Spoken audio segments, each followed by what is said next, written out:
សូមអូនកុំបារម្ភនេះហើយការងារដែលកូនធ្វើហើយទុំដាំខែសោះអស់លុយចាយក៏ដីហើយតើទិញរបស់ប្រើប្រាស់ផ្ទះអស់លុយណាទិញអូនវាក៏មាន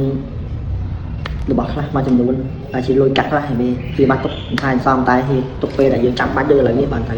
យកមកផងតាមពិតវាចង់ដកផងទេតែដល់ពេលលឺអូននិយាយចឹងវាបាក់ចិត្តខ្លាំងអីវាសម្រាប់ចិត្តថាត្រូវទៅដកយកមកអីចុំចេះលាក់លុយទៀតនៅណាទៅយកមកវាមិនចង់លាក់ទេតែវាទុកប្រើពេលចាំបាច់ហ្នឹងឯងទៅយកលុយមកឲ្យប្រើណាវាទៅទិញឲ្យបានទេឥឡូវនេះ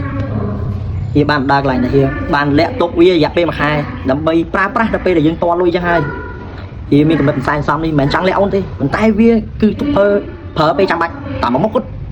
វាសុំទោសដែលទៅអញ្ចឹងឥឡូវនេះទាំងអស់នេះហើយវាខំសំយើងយកវាទៅប្រើការក្នុងថ្ងៃនេះឲ្យអូនសូមអូនកុំបារម្ភនេះហើយការងារដែលកូនធ្វើពីបាតែកូនខំតស៊ូដើម្បីពុកម៉ែ